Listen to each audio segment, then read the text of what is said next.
Hello, Floyd Snobs Christian. I'm coming to you from Redondo Beach. I'll give you a little look around.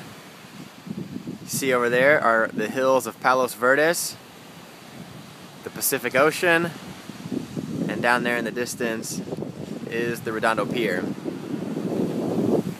So things are going great out here.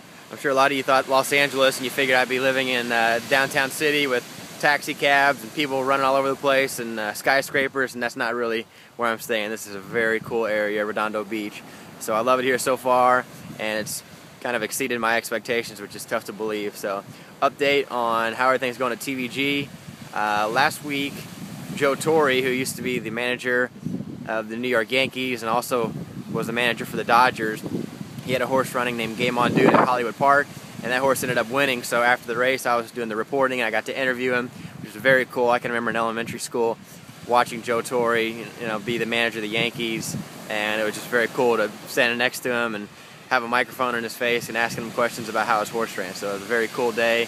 So things are definitely going great out here. A couple days ago, I watched a movie called I Am. It's a documentary, very interesting. It's about a film director. He directed a lot of successful movies like The Nutty Professor, Ace Ventura, Patch Adams, and so on.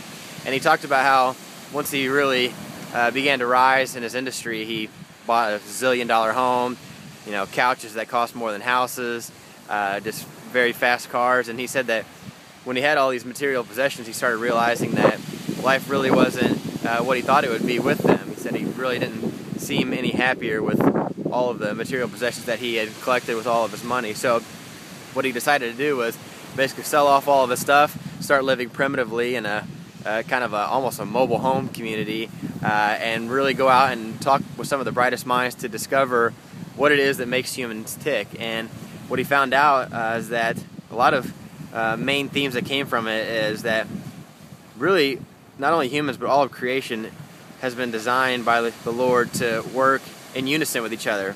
I feel like we live in an age where we praise competitiveness and this guy being better than this guy and so forth, but that's not really how the Lord has designed us to live. So I thought that a great Bible verse that kind of sums this up is Jeremiah chapter 7 verses 5 through 7. It says, "If you really change your ways and your actions and deal with each other justly, if you do not oppress the alien, the fatherless, or the widow, and do not shed innocent blood in this place, and if you do not follow other gods to your own harm, then I will let you live in this place and in the land I gave your forefathers forever and ever."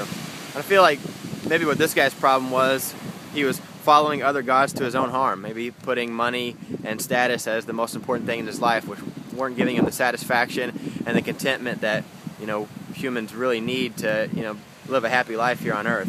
And another thing that I remember from that documentary is that he interviewed his dad, who was a great surgeon at the St. Jude's Children's Hospital, and his dad said, "The one thing that I realize is that when I go to church for an hour and a half, it's just pure and genuine love between the people there.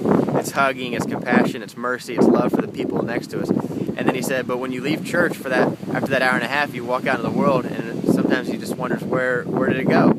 So I think that another little snippet from that verse that we can take is, if you really change your ways and your actions and deal with each other justly, I think that that's a big key. We can take the love that we have in Floyd Snobs Christian Church, go out into the world and really make an effort to treat our coworkers, our neighbors, just everybody around us just the exact same that we would to the people in the pews in front of us and behind us that we love so much there at Floyd Snobs Christian Church. And I feel like we have to believe in the power of one. If you really want to make a change in the world, you have to believe that if you go out there and you make a good act and you live the way that you feel like God has intended us to live, then you can have that ripple effect from your actions to make a subtle change in the world. And it might not be as subtle as you think, because good deeds and the way that you live a good life through what the Lord has made us can really go a far way in this world, and you can start becoming the change that you want to see. So I want to tell everybody that I miss you, and I hope you're having a great Sunday. Happy Father's Day to everybody. I know you'll be able to take a moment to think about your fathers and grandfathers that have really made a strong impact in your life. And I just want to tell you that everything is going well. Love you guys, and God bless.